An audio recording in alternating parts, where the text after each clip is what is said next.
Welcome to Film at 50, a podcast that celebrates semi-centennials in the world of cinema.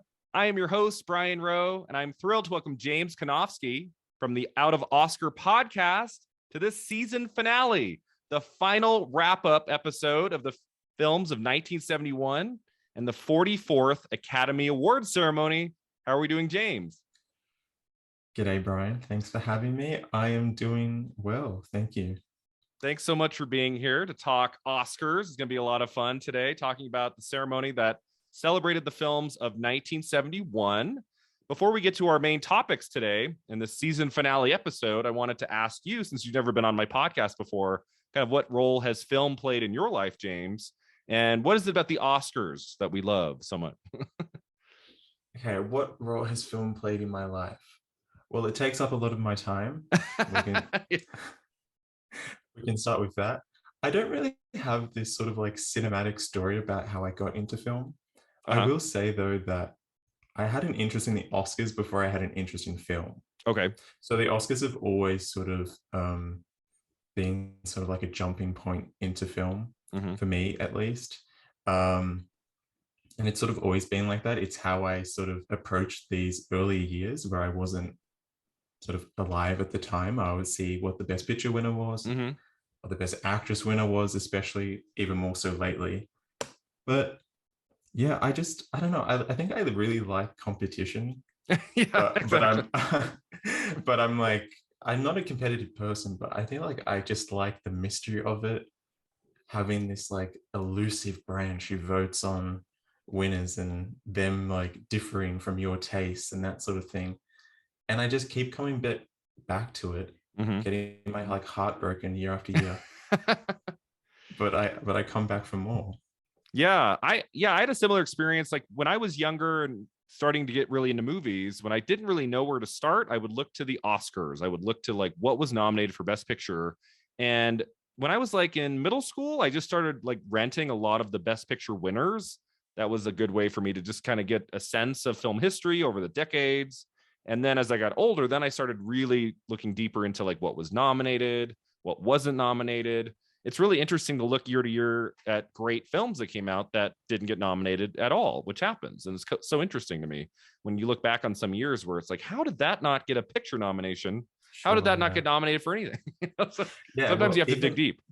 Yeah, and even in like the beginning, when I was watching these Best Picture winners, when I was like much younger, I was in like the mindset that the Academy was always right. Like, no, right. I get this. I understand it. I mean, there were certain Best Picture winners that I was told were like wrong, like Ordinary People winning. And I'm like, no. This was the Best Picture winner of that year. But I mean, that's actually a good film. I'm like on The Greatest Show on Earth is like the best picture of the greatest show on earth from 1952. That's the best picture winner of all time. no, but I was very much like these guys are right, and this is why I'm interested in them, because they know what they're doing. Obviously, as you grow older, it's it's a group of people voting. It's like it's just, sometimes the winner is like what got 36% of the vote. Like I always think about like Best Actress at the last year's ceremony was so competitive. Frances McDormand winning for Nomadland. I'm like, she could have won with like what 22%. 22%. Even the Best Picture winners before preferential. That's even interesting to think about. Right. But then they can't tie. So that's like. Yeah. Oh, I love a good tie. We've talked about before the tie between Katharine Hepburn and Barbara Streisand. It's a tie. Ingrid Bergman, shocked to learn of this development. Sure. Or your like Skyfall Zero Dark 30 tie. Oh yeah. That's right. That was for sound, right? Yeah. But let's keep it to the 70s. But as we get into the 70s, so about a year ago, so I started this podcast in September 2020, and at the end of January of 21, I did an episode kind of wrapping up the films of 1970 and talking about the Oscars and the Golden Globes. And so I'm going to do it the same way this time with you. So what I'm going to start with is revealing what were the top 10 films at the box office for 1971. Then I'll talk a little bit about Golden Globes. We'll discuss the Academy Awards and all the major categories. And then we'll end with my final thing for the films of 1971, my top 10 favorite films that I looked at for 71. We've done 51 episodes on the films of 71. Crazy. My top 10 that I watched for this podcast, which I'll be revealing at the end. So stick around. All right, so let's start with the highest grossing films of 1971. Yeah. Number 10 was Willard, which was one of the very first episodes I did for 71. That movie made $9 million, James. It's in the top 10 of the year. Yeah. So this is 71 money? This is 71 money. Yeah. Okay, so it's not, there's no inflation. No inflation. But that's bad. Kind of low. Like how like even in 71, that seems kind of low to reach the top 10 box office hits of the year. But sure. Have you seen Willard? That's a fun little horror film. I haven't seen a few of these, and I'm interested to hear what you have to say about number 2. But yeah, we'll get there when we get there. So Willard is kind of like a horror film, kind of a coming age drama, kind of a blending of the two. We talked about that earlier last year. The Last Picture Show was number 9. You might hear that title on my top 10 list. Carnal Knowledge was number 8, the fantastic Mike Nichols drama with Jack Nicholson, his big film of the year. And number 7 was A Clockwork Orange. Number 6 was Dirty Harry. So a lot of these are kind of year-end movies. Clockwork Orange, Dirty Harry, Diamonds Are Forever is number 5. All 3 of those came out in December of 71. So these are kind of year-end films. Diamonds Are Forever is James Bond and Sean Connery back as James Bond. Kind of surprising to me that it's not even higher than number 5. You think that would have been like, if not number 1 or if number 2 of the year. Sure. You kind of expect a Bond film to make it. I think I've seen Diamonds Forever maybe once in my I've got to watch every Bond movie. Yeah, it's pretty rough. Phase. It is. I mean, most of them are. That's just we talked about it a few weeks ago, and I really wanted to like it. I remember having affection for it when I was younger, but the problem was we recorded that episode about 2 weeks after I saw No Time to Die, and just the lowering of quality from No Time to Die, which was really spectacular, to Diamonds Are Forever. It's like, okay, well, I guess this is not the best period for James Bond, 1971. No, it isn't. And I think that's the only way that Bond has been able to survive in the mainstream theater, is that the later films are actually good. And not. Yeah, I think to make it 60 years, to make it 60 years as a franchise, you have to up your game and make really good films. Not every one of them, but yeah, I mean, the quality definitely went up when Daniel Craig came around. Yeah. So let's see. Number 4 was Summer of 42. This is an episode that my guest hated, and I actually really liked. So it was kind of one of the few episodes we've done of this podcast where it was a lot of back and forth. Well, that's good. So that was fun. Usually the guests and I agree. Like, oh yeah, that was great. Oh no, this was really bad. Usually, I mean, maybe 3 or 4 times on my podcast, I've had an episode where the guests and I just disagreed fully about the quality of the movie, and that's always fun. Well, we're getting to the score of Summer of 42, which is good. I would say it's a really good background film and not much else. Okay, so you've seen Summer of 42. I have seen Summer of 42 in the background. Yeah, I don't know what it is. I'm a sucker for nostalgic films, coming of age, teenage movies. I don't know what it is. I mean, part of it is my favorite novel of all time, Boy's Life, is kind of like that. It's like the coming of age of this young boy in this small town. I don't know why I've always really just taken to those stories. And I liked it. I didn't think it was great, but I had a good time with it. I wasn't like, oh, how much longer? So I don't know. It surprises me that Summer of 42 beat Diamonds Are Forever. How did that happen? Right. I was just going to say, for Diamonds and Forever, that is a great sort of piece of musical treatment. But I mean, we talked about how the biggest film of 1970 was Love Story. And that's a very small, intimate drama. And Summer of 42 has some similarities to Love Story. And Summer of 42 was 4 months later. So is it banking on the success? I think closely timed. I don't know, because Love Story came out in December of 1970. Summer 42 was April of 71. I feel like there was still a lot of love for Love Story, and that might have trickled into people going to see Summer of 42. I don't know. But it's a very quiet movie. It's like, why would that be in the top 5 of the year? Really weird. Yeah, I mean, I do like Love Story a little bit more. Yeah, even Love if Story's the better. dialogue is a bit shockingly bad. Yeah, the classic line is a little bit too on the nose. Yeah. Love means never having to say you're sorry. I mean, that's good, but it's just like the first meeting when she just keeps calling him Preppy. He's like, okay, no one Preppy. talks like this. I'm just happy people really, really adored that movie. I'm happy it didn't win Best Picture and Director at the Academy Awards. I mean, that could have happened. It got close. Wait, you like Patton? Huh? Do you like Patton? Well, I think Patton's a better choice than Love Story for Best Picture of the Year. Okay, yeah, it is. But Patton's at least like, yeah, Patton's the best thing about Patton is the George C. Scott performance. I think he is almost more worthy than the movie itself, but I think it's pretty solid, kind of epic war film. I don't know. But then we get to the top 2 films of the year, Billy Jack, which is just like, it makes no sense. I mean, the Wikipedia page says Billy Jack was number 2, but in my research for that episode, the movie did not do so well when it came out in 71. It was when it was re-released in 73. That's when the movie became a huge hit 2 years later. Right. So I don't think it made all its money in 71. It was later on, which is it's a weird story. It's like this little tiny movie. And didn't he like fund the film or like fund the distribution? He didn't fund the movie, but he was not Tom Laughlin. He was not happy with the marketing they did for it in early 71. So he paid for his own marketing. And I think it was one of those, like, just slowly brought it back out in 73, theater here, a theater there. And it's just word of mouth built, and it became a big hit, which is something that never happens now. I mean, that's kind of a weird, like, what movie opens and then 2 years later they open it again and it becomes a hit? That's almost unheard of. It's like an insane Academy qualifying release. Yeah. I mean, I guess enough people missed out on it to the point where in 73, they were like, oh, it's a new movie. Yeah. I don't know. Have you seen it?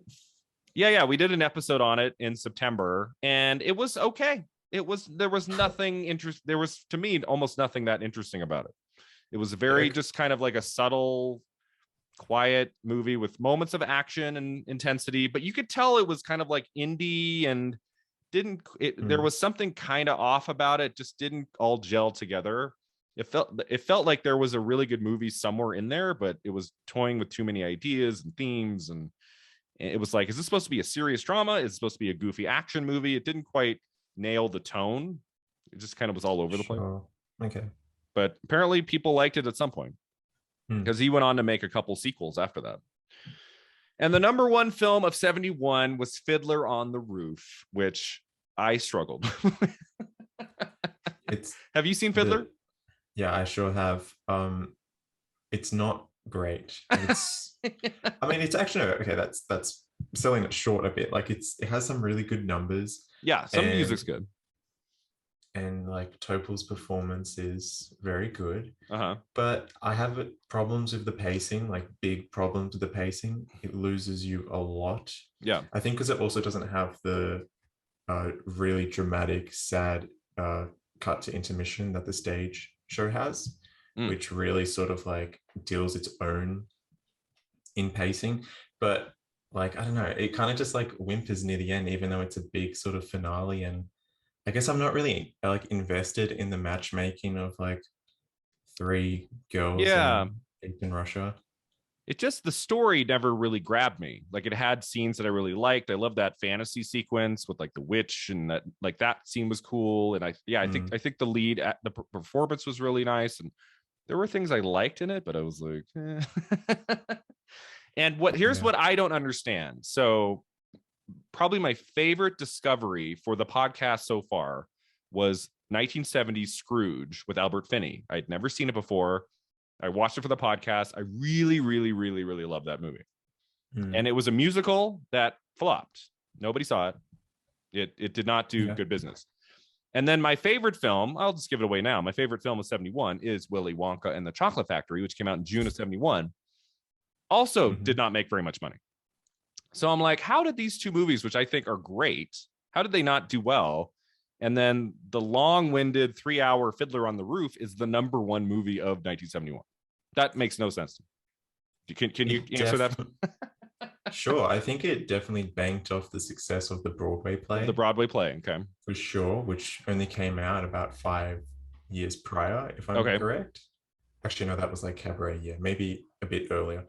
But I think I can't properly answer that question. I think it just banked off the success of the Broadway play, which ran for thousands of performances, and maybe like caught something in an audience at the time. Yeah, like a story of like family under distress and tradition. But I have like a very distant love for that film. Like, and I appreciate it and admire it. And some of the numbers are really great. But as like an overall film, it's not at all like exciting, and didn't actually get that great of reviews. Like, it wasn't critically acclaimed. A lot of people did point out sort of issues with, once again, the pacing and just how the film is a bit choppy. Yeah, I just don't understand. It's 3 hours long.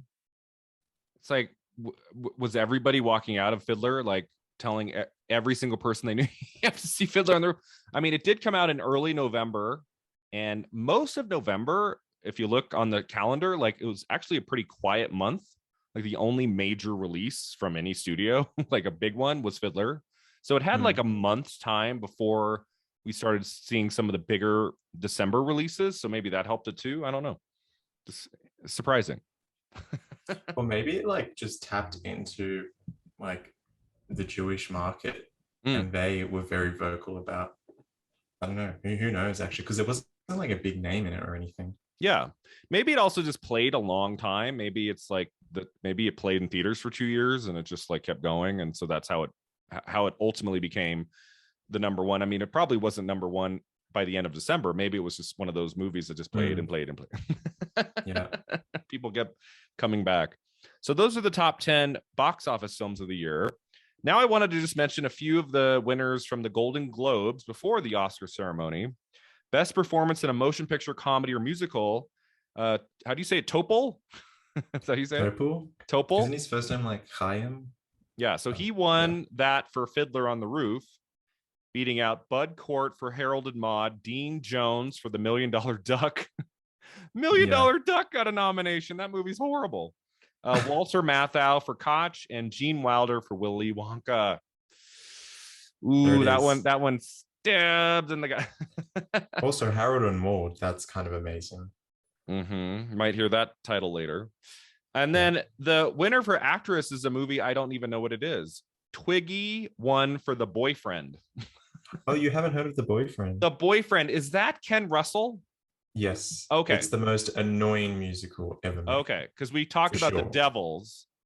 Yeah. We talked about The Devils, which Ken Russell directed. And when I was researching that episode, I saw he had like directed another film for 71, maybe 2 film. And The Boyfriend was another one of those. So Twiggy, huh? Yeah. And if you ever watch it, like, good luck. Migraine in a nutshell. Yeah. I don't feel like people. I don't have to see every movie released in the year I'm doing the podcast for. There are some 1971 movies I just never got to, and this is one of them. If I may interject with the theme around my podcast, so sort of like front runners that, well, not front runners, but contenders in the Best Picture races that didn't ultimately get a Best Picture nomination. So The Boyfriend is like a topic of discussion because that got like National Board of Review and a Globes nomination, with nothing to show for it at the Oscars. And then the other two that got 2 precursor nominations and nothing from the Academy in terms of Best Picture were Death in Venice, right? Oh, what's that? Visconti. And the other one is The Go-Between, which I don't know if you've seen. I tried to watch The Go-Between. Harold Pinter script, very like, well, Margaret Leighton was nominated, but I mean, I don't really get that. Any movie that got an Oscar nomination in the top 8 categories, I like owed it to myself. I'm going to watch these movies, even if I don't talk about it on the podcast. I was going to do an episode on Go Between, and my guest fell through, and then I just never did it. And then I watched it later, and I went, I didn't even finish it. I was just so bored. It was nominated for 11 BAFTAs. Wow. So Yeah. they loved it there. Yeah. Good on you. But let's see. So Twiggy beat out Sandy Duncan for Star Spangled Girl. Missed that one. Ruth Gordon for Harold and Maude, Angela Lansbury for Bed Knobs and Broomsticks, and Elaine May for A New Leaf. I would have happily given that to any of the last 3 who I love in all those movies. Is Ruth Gordon in the last 3? Yeah, Ruth Gordon for Harold and Maude. I'd probably give it to her. I would have given it to Elaine May. Elaine May is great. Yeah. I'm happy A New Leaf got nominated somewhere, because that was a really great kind of early part of the year release. Probably the best film we looked at on the podcast between February and April was probably A New Leaf. That's a really great film. Probably my favorite from 71. That's your favorite film from 71? Yeah, oh, cool. Easily. Oh, cool. Yeah. Nice. Yeah, so we'll get to the top 10 a little bit. Let's see. Supporting performances. Ben Johnson won for The Last Picture Show. That would overlap with the Oscar. But Cloris Leachman did not win the Golden Globe for Best Supporting Actress. It went to Anne Margaret for Carnal Knowledge. Interesting choice there. It is, yeah. I like Carnal Knowledge. Great Mike Nichols film. Yeah. And Anne Margaret is actually really good in it. I think she was the lone nominee of that film. Yes, I believe she's the only Oscar nominee from that movie. She is such a surprise because, like, when you think of Anne Margaret from the 60s, you think of like Viva Las Vegas with Elvis Presley and Bye Bye Birdie. Yeah. And she comes on the screen in Carnal Knowledge as that personality type in the beginning, and then you start to see the layers unravel, and you see the really dramatic side to her acting when she's in that bedroom screaming at Jack Nicholson, and it's like, oh shit. She can act, and she's really good in that. I really like that win here. That's good. Sure. Yeah. Best director overlapped William Friedkin for French Connection. Best screenplay overlapped Patty Chayefsky for The Hospital. We just recorded that episode a couple weeks ago that will have dropped by now on The Hospital. So I guess it's already dropped. I can say, not great. That's okay. No, we'll get more into it when we I was so let down. Screenplay, but yeah, it's a bit weird. Yeah. So let's see. Best original score at the Golden Globes went to Shaft, Isaac Hayes. Best original song went to Life Is What You Make It from Koch. Never heard that song. Koch. Don't know. Koch might be. It was pretty weak. The Walter Matthau movie, the only film that Jack Lemmon ever directed. Walter Matthau plays a much older man. This was the year of Matthau, man. He was in 3 films. He was in Koch, which got him an Oscar nomination for Best Actor. He was in Plaza Suite, and he was in A New Leaf. So he had 3 films. But I don't think I've ever had a guest on my show hate a movie more than the guest I had for the Koch episode. I mean, I like, at one point I said, is there anything you liked about the movie at all? And she kind of looked at the ceiling. It took her, I think she came up with something. But I was like, I don't want my guests to have a horrible time when they're watching the movie for the podcast. Yeah. I'm like, sorry. I don't know. Jack Lemmon directed it. I thought, this could be good. Oscar nominated Walter Matthau. And of course there's the we'll get into it when we get to him at the Oscars. Yeah, so we'll talk about him there. A couple more Golden Globes. New Star of the Year actress went to Twiggy for The Boyfriend. They were into Twiggy. And New Star Male went to Desi Arnaz Jr. for Red Sky at Morning. I missed Red Sky at Morning. Do you know anything about that movie? It's based on a famous novel. I know that. No, I missed Red Sky at Morning. Yeah, no, don't know anything about that. They probably just awarded it to him because of his father. Yeah, maybe there's a reason why they don't do the breakthrough awards anymore. They're a bit. Yeah, I'm happy they don't have that anymore. When I look back in 70s and 80s, and it's like New Star of the Year, it's like, that's a little. But it's very much like show business, just like patting themselves on the back, sort of thing. It's very insincere, I think. Yeah. It's weird that we're not getting a Golden Globe ceremony this year. Like they announced the nominations. Usually the first week of January, they have the show, and that's kickstarts award season. And I believe they're going to announce the winners, but they're not having a show, if I'm correct. So They're I really don't know. taking it back to like 1927 Academy Award. Yeah, so I guess like the show taking over that slot now is the Critics' Choice Awards. I don't know if that will have aired by now. This is airing at the end of January. But the Oscars, don't act like the Critics' Choice is an exciting ceremony, though. That is so boring. I've never liked the Critics' Choice. SAG Awards are okay. I like SAG Awards are 2 hours long. It moves along like it's fast. Yeah, it's like actually the length of a movie. But nothing beats the Oscars. That's coming at the end of March. So we're moving up from April. Now it's March, and then next year, is that going to be back to February again? Probably, yeah. All right, but the last ones at the Golden Globes, Best Actor went to Gene Hackman for French Connection for a drama. And Best Actress went to Jane Fonda for Clute, so those would overlap. Comedy musical went to Fiddler on the Roof, and drama went to The French Connection. So no like big wild choices in the top categories there. Nothing like, what? How did that win? Not really, no. One thing I would say for Best Actor, I'm very happy to see at the Golden Globes, Malcolm McDowell was nominated for A Clockwork Orange at the Golden Globes, because I think he is just stellar in that movie. And he's in like every scene for 2+ hours. Maybe the performance of 1971 that really shocks me did not get in for an Oscar nomination. Like he is great in that movie. I would agree for sure. Like he's better than Walter Matthau and Koch. I don't know. I mean, without even seeing Koch, I believe that, because I think the Academy just needed like baby steps when it came to recognizing The Clockwork Orange. Yeah. And Malcolm McDowell sort of being a new face on the scene, they probably couldn't like unlink the character with the actor, at least in the beginning. He was young. Yeah, for sure. Sometimes it's hard when they're really young. Sometimes it's like, well, maybe we can award them next. We can give them an award next time. But I believe Malcolm McDowell never got an Oscar nomination. This would have been his best shot 50 years ago. Do you remember when in The Artist he had a cameo? Oh, he did in The Artist? I don't remember that. Yeah. He was like someone auditioning for like a silent film or something. Oh, cool. It was bizarre. Yeah. All right, so that's it for the Golden Globes. Anything else you wanted to add about Golden Globes? Ready to move on to the Oscars? Well, I would say if I was in 71, I would be looking at it as like a 2-horse race between Fiddler and French Connection. Right. I mean, obviously, Fiddler was so successful. Fiddler probably had a pretty good shot at winning Best Picture. Yeah. I think it was the direct competition. I know a lot of people, at least in our sort of bubble, like to think of The Last Picture Show as a substitute, but I think it was Fiddler versus French Connection. I'd agree with that. I think Last Picture Show should have been right at the top there, but I think in reality it was probably between French Connection and Fiddler. Yeah.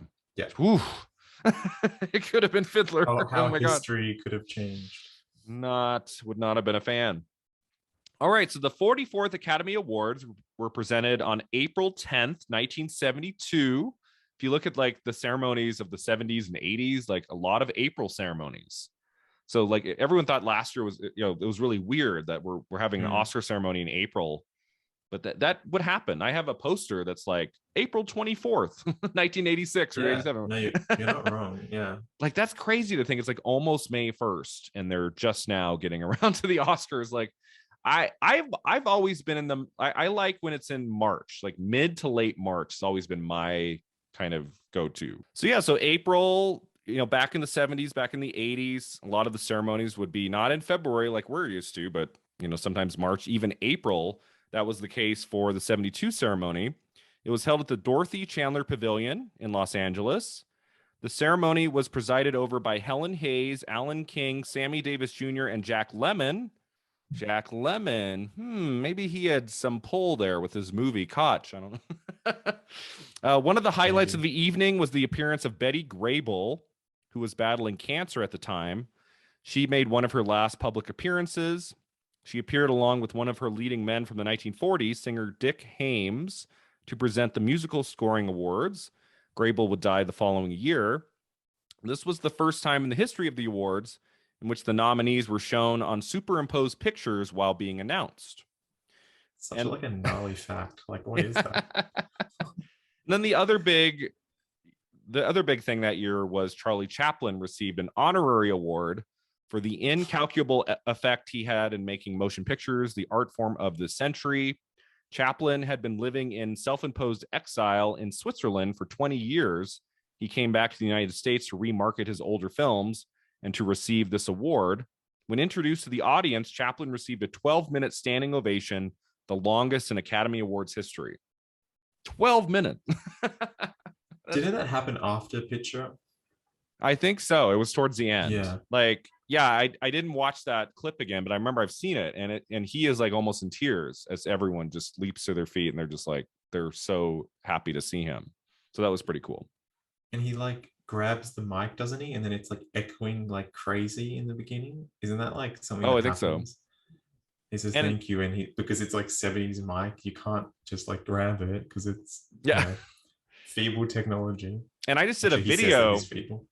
Yeah, I did a video on the first Academy Awards ceremony, and he received an honorary Oscar at the first ceremony in the late 1920s. Mm-hmm. And so he gets one like at the, what are we on her 44th year? So about 44 years later, he gets another one. So I didn't know you can get more than one. So you can just keep getting the honorary award. Yeah, I like that. Why not? Yeah, why not? All right, so let's get into the categories. So we're starting with Best Special Visual Effects. Went to Bed Knobs and Broomsticks. According to this, the only other nominee was a movie I've never heard of called When Dinosaurs Ruled the Earth. It helps when you have only one other nominee. Better chances. It truly a 50-50. I knew coming into this pod, if there was one film I had no idea on, I wanted like you to explain it. I think Bedknobs and Broomsticks is a Disney film, but I'm not sure. Yes. Can you explain what this film is in your own words? Because I have no clue, and I wanted like you to break it down for me. So Bedknobs and Broomsticks comes out 7 years after Mary Poppins. It's very similar. It's got a lot of similar themes and characters, and it has a mix of live action and animation. It stars Angela Lansbury as an apprentice witch. She wants to be a witch, but she has to take in these 3 young kids who are orphans, and they come to discover that she has these magical powers, and they get on this bed, and there's like the magical bed knob, and the bed takes them to anywhere they want to go. And so they go on all these magical adventures, and it's got songs in it and dancing and a love story. And it's if you've seen Mary Poppins, it's very similar to Mary Poppins. Yeah, I think something like that happened to my cousin. That just sounds crazy. But what is with like these? Is it a bit like acid trippy? Like it's a little acid trippy. The scenes of them traveling on the bed, it's very acid trippy. Like, what is going on? Could imagine. Yeah. And it's got David Tomlinson, the great David Tomlinson from Mary Poppins and The Love Bug, and just one of my favorite Disney actors. He's the main male lead in it, and it's a lot of fun. It doesn't always work. We talked about in the episode. It's a movie that you like really want to love, but it just doesn't quite doesn't reach. It's 2.5 hours long. Or was it 2 hours long, but it felt 2.5 hours? I can't remember. But it does feel kind of long, and it doesn't have the snappy pace of Mary Poppins. But it's worth a look. If you like Disney films like of that era, like it's definitely one of the better ones. So I'm happy we can call it an Oscar-winning film. I don't think was visual effects in the in the Oscar ceremony every year. I feel like that was a category that would just kind of come and go depending on if there were enough movies to nominate. I don't know. I think it was consistent. I think it's just gone through a lot of name changes. Oh, okay. And it's sort of like redefined itself what actually is special visual effects. Like if you look at some from the 50s, there's some like awful sci-fi films that made it, which is sort of like the modern perspective that we have on visual effects. So it's sort of interesting to see the ebb and flows of that category. I remember as a kid, I'd always be excited for visual effects because the nominees would be movies I really knew. It'd be like Independence Day versus Twister. And I'd be like, hey, I know those movies. And then you get to supporting True, yeah. actor and you'd be like, huh? Well, it's so interesting how the category has changed. Now it's like the prestige films that win it. But in the 90s, Mhm. well, it was a bit different. Exactly. But you had like Titanic win, and that was the Yeah. best picture winner. So, Sometimes it overlapped. If it was a special effects movie like a Lord of the Rings, sometimes it would overlap. Mhm. Best film editing went to The French Connection. That's a good choice. I like that. Probably the only choice. It was up against The Andromeda Strain, A Clockwork Orange, Koch, and Summer of 42. Koch for editing. Which Are is you going are to you haunt serious? me. I don't know anything about this film except Walter Matthau's in it. Koch may have been the most like poorly edited movie we watched the whole year. Why that was even considered for editing, let alone made the list, is very strange. Very Mm-hmm. strange. Summer 42, like there's nothing really that interesting No, with it's the editing in very that. bland. I would But say that Clockwork Orange would be the only one, the only other film here I would nominate for sure. yeah, I mean, like the French Connection, all you need to see is the subway scene Oh yeah, it's when very they well done. walk in and out of the train, like that one, not Yeah. necessarily the chase, to make up your mind. I think that film just flows perfectly and hits every dramatic beat that it needs to. Mm-hmm. Yeah. Yeah, so that's a good choice. Best art direction went to Nicholas and Alexandra, one of the 5 Best Picture nominees. We just recorded that episode this morning, and that will have dropped by now. That was a movie I struggled with as well. It's a lot. Yeah, I it knew looks we'd get to it. beautiful. I've seen only parts of it, just because I tried to watch it from beginning to end, and it's like, okay, you're not giving me anything that like I don't know. Like the Yeah. style is very much what you'd expect from a film like that. I will say Michael Jason looks exactly like the Tsar. Okay.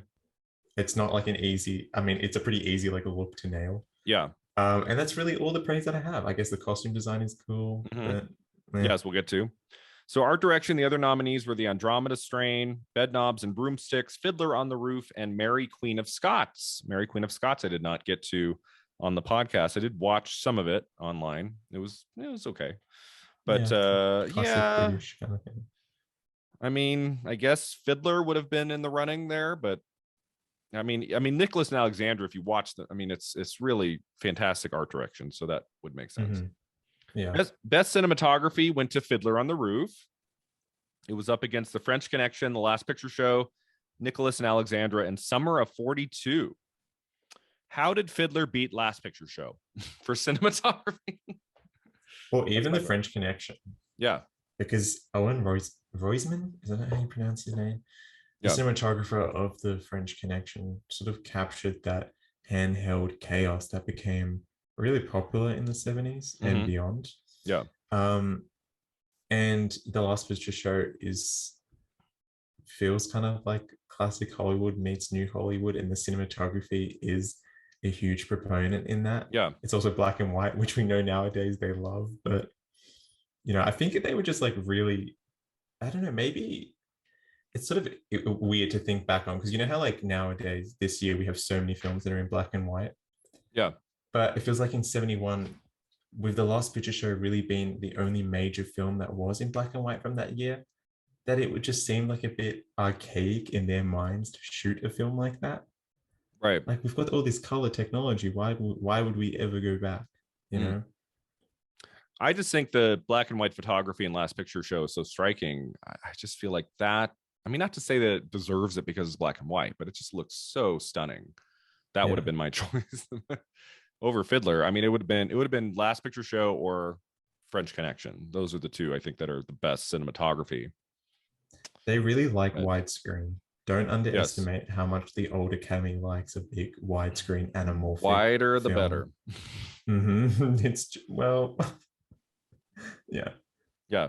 So yeah, that's interesting. I understand the love for Fiddler, but that one's kind of surprising to me. I feel like that's one that Fiddler could have lost. But all right, so let's see. Best original dramatic score. There's all like back in the day, there are all these different music categories. Dramatic score went to Summer of 42, beating out Mary Queen of Scots, Nicholas and Alexandra, Shaft, and Straw Dogs. Straw Dogs, which was my last episode for 71, just dropped a few days ago. I remember liking, I can't remember it. It's been like 8 months. I remember liking the Summer 42 score. I don't know if it was Oscar worthy. What do you think? It's a bit pastiche, I think. Like Yeah. it's that kind of grand, that's not a pun on the composer's name, but like Yeah. the grand sort of sweeping, romantic, sappy type of. It's not Right. really memorable though. I don't like. It's not hummable. Doesn't pass the hum meter. Mhm. I wouldn't say any of the nominees really do though. Yeah, I love the Shaft song, which Oh, as we'll get sorry, to. Shaft. That's the one that does. So So I best forgot that was song, nominated. yeah, best song original for the picture went to the theme from Shaft by Isaac Hayes. So That's a good. great song. It's a great win. I'm trying to think of the score itself in Shaft was all that memorable. I mean, I know and love the song. I don't know if the score in the movie was It is. dazzling. I would say it is. Yeah, It's very like intense and wild yeah, and sort of fresh and new. It's great. yeah. I think that would be my choice of the five if I had to pick. I mean, we talked on the Straw Dogs episode. We were kind of surprised to learn that it had been nominated for best score because the score. I mean, there's big chunks of the movie where there's no music at all. So that was a weird choice. Mm. Also, Isaac Hayes, if I'm correct, was the first black man to win outside of the acting categories. Something like that. I know he was the first black person to win for song. I think it. Yeah, I think you might be right. It might have been like anything but acting. He was like the first one. That And might be it's right. such a great win to watch just because the audience is very pleased with it. You even have some of like those, I don't know what their role is. They're sort of these young people in the tuxedo that stand by like the doors. Mm-hmm. Do you know Yeah. who those people are supposed to be? No, I don't. Anyway, a few of them are really happy about the win. It's great to see. And I think it's Sammy Davis Jr. in like the wings saying, I Okay, told you. And he's like, it's great. that's awesome. Yeah. So best original song went to theme from Shaft. It beat out The Age of Not Believing from Bedknobs and Broomsticks. That's a great song. All His Children from Sometimes a Great Notion. I don't know if we talked about that song. I don't remember. Bless Is the that the Beast. Richard Jackal film? Yeah, Oh, okay. it was. We were kind of mixed on it, but there's a scene halfway through with Paul Newman and Richard Jackal that's just harrowing. It's like one of the most powerful scenes of any movie of any 1971 film. Bless the Beasts and Children from Bless the Beasts and Children. I don't know that one. Someone brought it up to me on Twitter recently. Said, "Oh, I was hoping you would do an episode on this." I was like, "I don't know this movie. I don't know." Do you know it now? No, I was going to look it up and I forgot. Okay. But I will get to it. Life is What You Make It from Koch. Koch It's back. keeps coming back. Yes, I mean the only one I would consider The Age of Not Believing is a great song, but I think I would choose Theme from Shaft. It's iconic. It's great. Mm-hmm. Yeah, I'm happy that's a great win.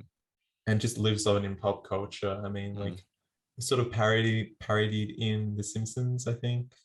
The X Files. Probably. Mulder sings it for a little bit. Yeah. It's just like you Yeah. hear the beginning of that song and you know exactly the tone and who this guy is. It's just really great.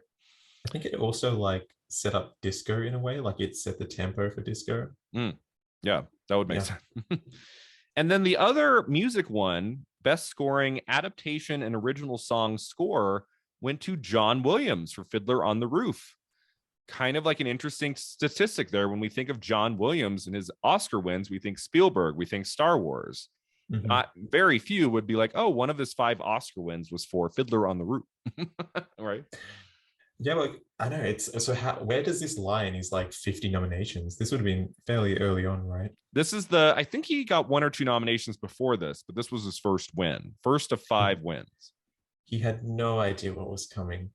Mm-hmm. Oh yeah. In the 21st century, being nominated for Star Wars just out of nowhere. Yeah. The obligatory Williams nom. But I don't really understand the category. It's adaptation. So that means it's taking pre-existing music and songs and adapting it for the movie, I guess is what they're awarding there. Yeah, I think it's just also orchestration nominating that because he would have to, go through the notes and adapt it, if you will. But I mean, it is very similar to the original Broadway cast recording. So I don't know how much work he actually did. There's a reason why that doesn't exist anymore. I like that we now just have score and song. Like we don't need all of these. There was like comedic score for a while, like in the 90s, right? For a few years. It was like I saw that the other day when I was doing research on a video. I was like, Oh, right. There was like comedic score. That was weird. And it just made all these like bad movies Oscar winners. Yeah. Like I think of like in '96 when English Patient won dramatic, but then like Emma won comedic. It's like It's like, what? Why okay. is now Emma an Oscar winning Emma, movie? Like Oscar when winning film forever. So John Williams, he beat out the films he beat out were Bed Knobs and Broomsticks, The Boyfriend, Tchaikovsky, and Willy Wonka and the Chocolate Factory. I believe that's the only nomination Willy Wonka got. yeah. And Crazy. and it's why, like, if I'm correct, Nick chose it for your episode with Oscar Wilde on That's right. Yeah. Yeah. Yeah, that was fun. Like we had a great episode last June with Alonso Duralde. We talked about Willy Wonka for a long time and really broke the movie down. And it was kind of like moving on from Willy Wonka, and it was nice to like talk about it one more time for 71 with Nick and Sophia. That was a lot of fun for their podcast, Oscar Wilde, which is fantastic. So yeah, I would pick Willy Wonka in that category. That'd be me.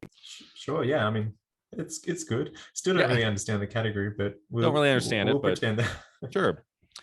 Best sound went to Fiddler on the Roof, beating out Diamonds Are Forever, The French Connection, Koch, Mary Queen of Scots. I should just call this. I should just call this episode like Koch Fever. Yeah. So much Koch. Diamonds Are Forever. I believe that was the only Oscar nomination for Diamonds.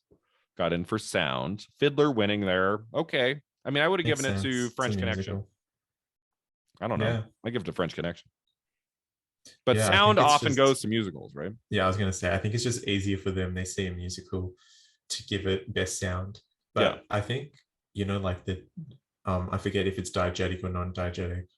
I don't think it really matters. But the sound of like New York City in the French Connection is like a time capsule. It's unbelievable to just like, it's so stimulating. Like the city is. Yeah.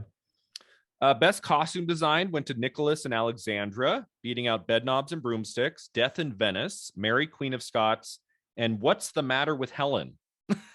Which I believe, isn't that a horror film with Shelley Winters? Is that right? I looked it up once. I never watched it. What's the Matter with Helen? God, what a bad title. What's the Matter with Helen? It's like Death in Venice. Death in Venice I watched. They didn't do an episode for it, but that was an interesting film. Good lead performance.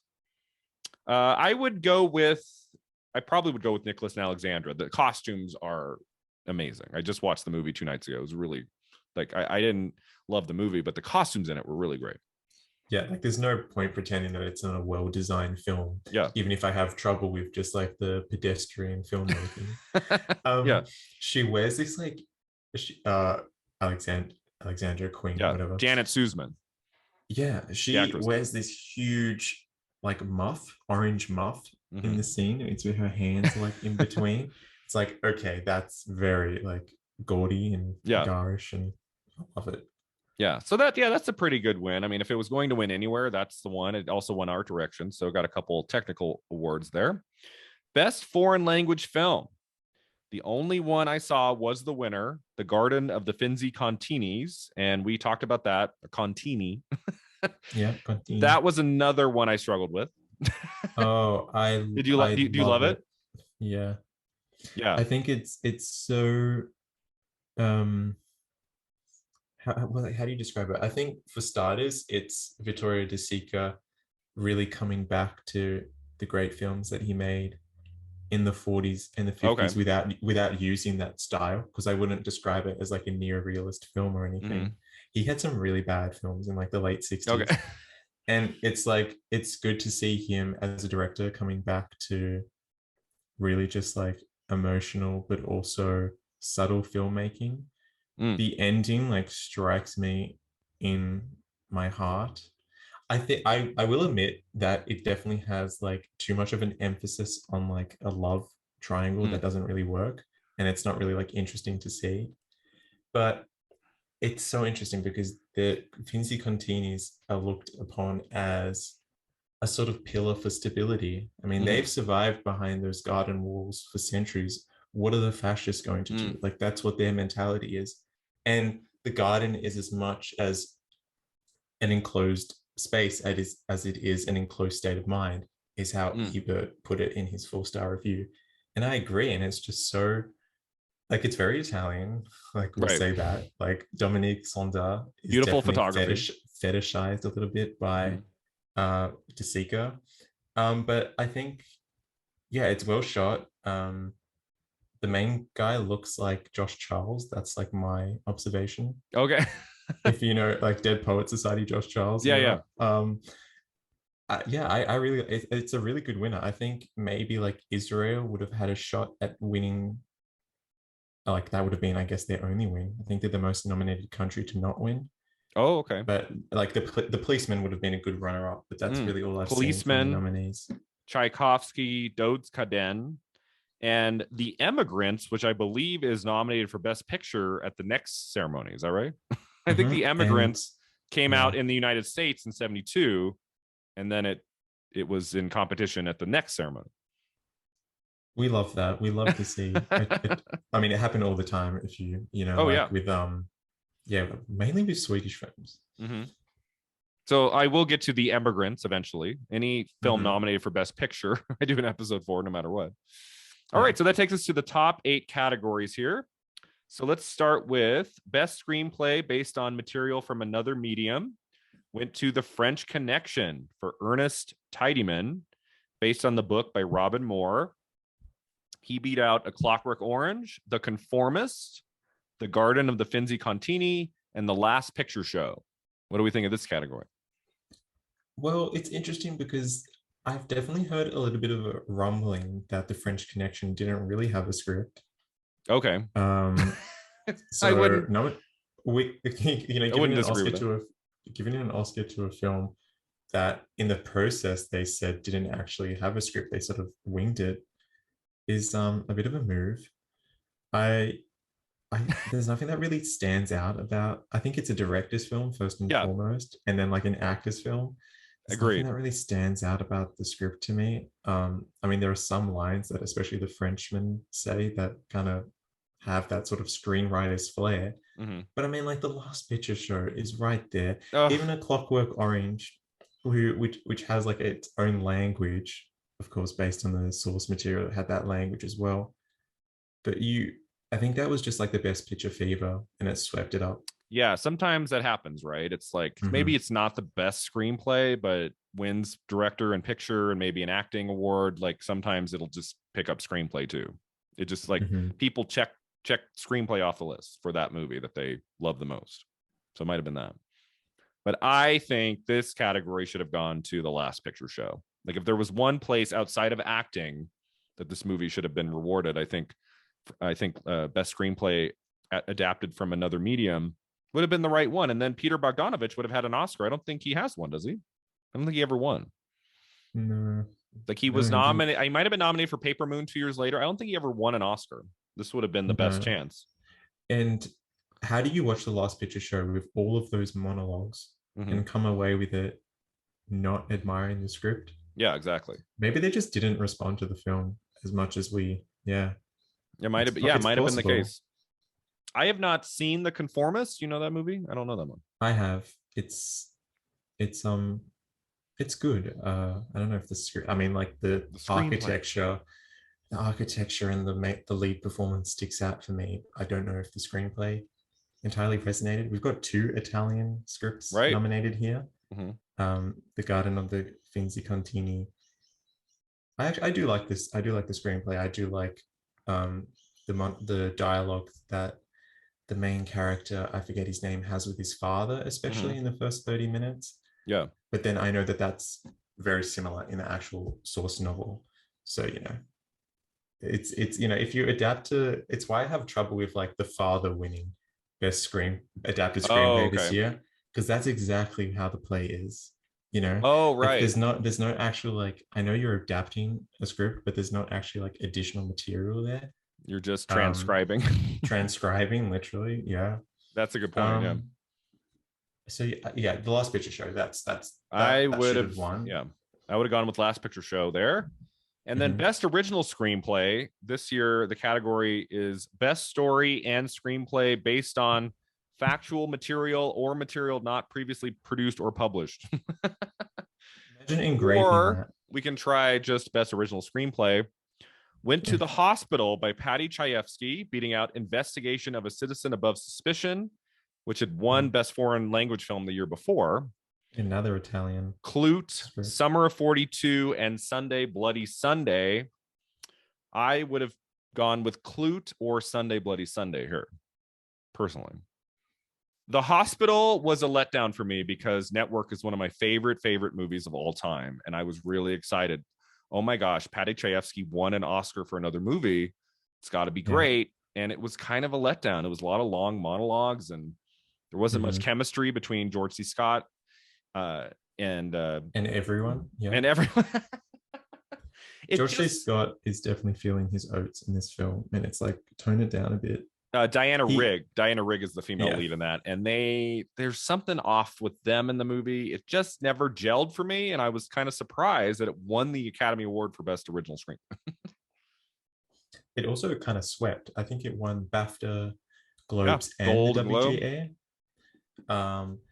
I would just take one of those films out and add A New Leaf. Is that an original screenplay? Okay. And then I would have probably just awarded that. Yeah, that's original. Mm-hmm. So there we go. Elaine May has her Oscar. We can all. Should have happened. Actually, it's so interesting that Tennessee Williams presented the screenplay winners. Right. I mean, to have him there, he has this just like fascinating Southern accent from like a non-American's point of view. Yeah. Yeah. And like Patty Chayefsky wins, but like, sure. I mean, he was going to win for Network anyway. The Hospital is like, it's supposed to be a comedy. I don't know. I'm really torn on that film.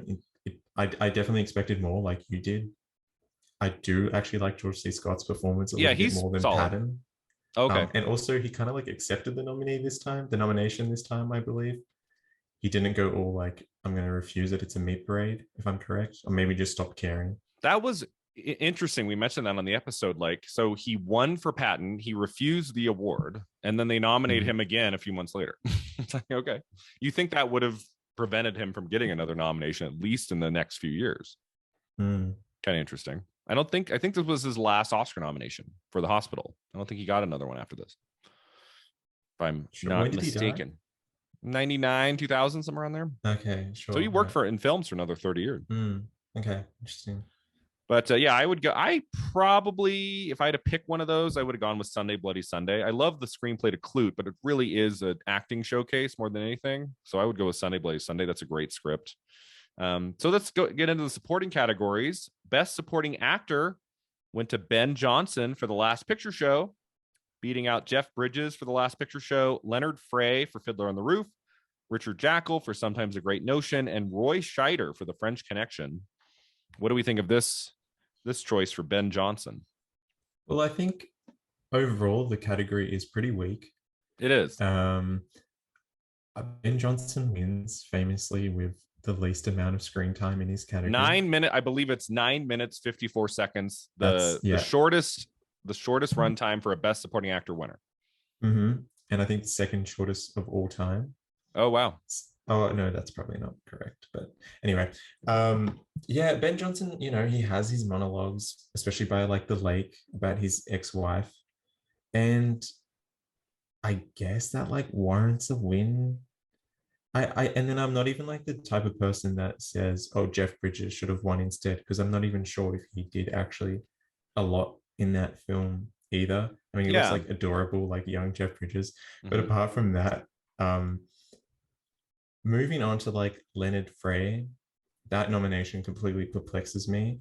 I think this was never going to happen, but had they nominated him for Supporting Actor the year prior for The Boys in the Band? Oh, okay.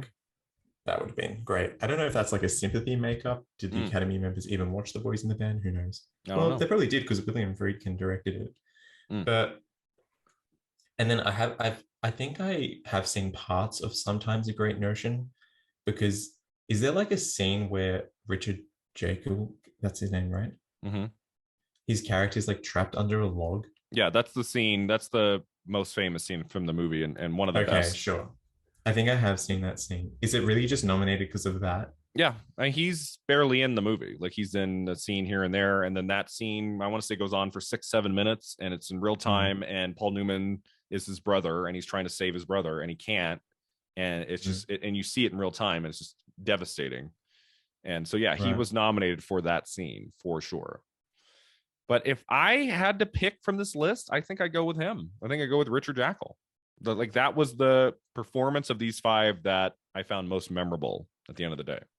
So sure. And I mean, like Roy Scheider in The French Connection, I think he has the most screen time of the nominees here. yeah, but he's fine. really, Gene Hackman just kind of steals the spotlight. Yeah, even if he's not like showboating or anything. I yeah. will say though, in Ben Johnson's praise, he has this really good, like old-timey actor professionalism in which he can just like draw your attention. And like he's in the center frame when he delivers that monologue about his wife. And it just feels like the world has like narrowed in on him. He really brings you in. It kind of just reminds me of like a monologue in like a noir that Humphrey Bogart or someone would deliver. And just his character, I mean, I really wish he was in it for more. Spoilers, he does. Yeah, he dies about halfway through. In. Yeah, that's one way of putting it. And I just wish we had more from him, because he is sort of this interesting character who wears the dirt of the town on his clothes, and he feels he's just so weathered and beaten down, but also quite a sensitive man. Yeah, I just wish he was in it for more. He does make an impression. I mean, it makes me think of, I remember the year that Alan Arkin won for Little Miss Sunshine. A lot of the predictors were saying, well, he can't win. He's not in the movie enough. He dies too early in the movie. Spoiler. So, and I was always of the thought of like, no, like with the screen time he's in, he's just amazing. So I think that can carry you to the end as long as those scenes really count. And I do think Ben Johnson with the 10 minutes like does a great job. I agree with you. I wish he had a few more scenes. Like I think that would make the category win all the better 50 years later. But I also think that it was maybe a lifetime achievement award a bit for Ben Johnson. He's definitely the most recognizable name there. Yeah, I would say so. I mean, a bit of a veteran at that actor. time. At the time, yeah, because Jeff Bridges was sort of a newbie. But he kind of also swept the season, like Patty Chayefsky did for The Hospital. Maybe there's just something there that modern audiences don't quite click with, that we're missing. Because I mean, like when he dies, I was, as we sit here as like a modern audience watching the film when he dies, and you're like, okay, so he just won an Oscar for everything that happened prior. Wait a second, what actually happened prior? Yeah. Like it doesn't actually like resonate as much as it should. But yeah. So I think the much better Last Picture Show acting win is for Best Supporting Actress. Oh, for sure. Cloris Leachman wins for Last Picture Show. She beats out Anne Margaret for Carnal Knowledge, Ellen Burstyn for The Last Picture Show, Barbara Harris for a movie I just watched last night. It was the last of the acting categories. I had not seen this before. I found it on YouTube. Who is Harry Kellerman and why is he saying those terrible things about me? And Margaret Leighton for The Go-Between. Barbara Harris. So have you heard of this movie? Who is Harry Kellerman? It's with Dustin Hoffman. I have. I've seen her audition scene. It's a very strange movie. I mean, there are shots in the movie that the director never cuts away. He'll just like stay on a shot for 4 minutes. And you're like, okay. And she does not come like that. Yeah. And she does not come into the movie until it's an hour and 45 minutes. She comes in at about the hour 15 mark. She has this great emotional monologue after she does an audition. And then she's like briefly a couple other scenes later. And this movie came and went in June of 1971. And I'm like, wow, there was enough voters to get her nominated. That really surprises me, because by the time she appears in the movie, it's not a great film, and you're kind of checking out by the hour 15-minute mark. So enough people saw it and stayed to the end to nominate her for supporting actress. I would love to know the story behind that. kind of weird. I think it's good to know that Academy voters do stick around. They stick around the tapes. And B, I think just the title stuck with them. Yeah. I mean, how do you forget a title like that? And you see the whole title on the screen, like at the beginning, the opening credits, like it has the whole thing. Yeah. I can't get that on a marquee. But yeah, so I would say no to Barbara Harris or Margaret Leighton. I'd say the other three are worthy. I think Ellen Burstyn is great in Last Picture Show. She's just not in it as much, I think, as Cloris Leachman. And Leachman has that just devastating scene at the end. I think that sealed the deal for her. I don't know. Yeah. Yeah. So I do like Ellen Burstyn in the Last Picture Show. But I'm still thinking, okay, she would have won anyway in the 70s in a sort of makeup win, if you will. Shocked everyone. For Alice Doesn't Live Here Anymore. Yes. And I'm like the Exorcist camp who thinks that she should have won for that. She was nominated for The Exorcist, right? Yeah. And then in 70, no, that was like her third nomination, I think, for Alice. But no, Ellen Burstyn is like really good in Last Picture Show. She has her own moment, like every actor does in that film. About 20 minutes from the end, when she's talking about Sam the Lion and that she was the one who gave him the name. I still wanted a little bit more from her because she has this really kind of absurd relationship with her daughter. That's true. With that is not really settled. But Cloris Leachman almost runs away with the whole thing. And she's very lucky to have the last scene to herself in a way, especially when that is how you deliver it. And the story goes that she did one take and she wanted to do more, but Peter Bogdanovich said, nope, we're good. We're moving on because you just won the Academy Award. You believe that story?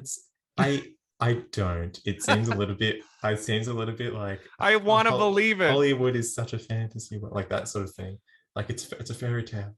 I want to believe. I don't doubt that she could have done that in like one take. I'd much rather a story like that than when you hear like Kubrick's actors say, oh, we did 70 takes and we went with like the third one. I think it sounds a lot better to say like, I only did one take and I won the Oscar. That whole scene, I think it like clicked with me this morning why I like it so much.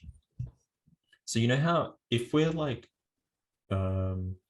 sort of translating the repressed emotions of like a socialite, we have her say like squeezing a champagne glass in like a gala or something, and then everyone zones in on her. To me, the way she throws the saucer and then the coffee pot is like how a repressed housewife would flash out.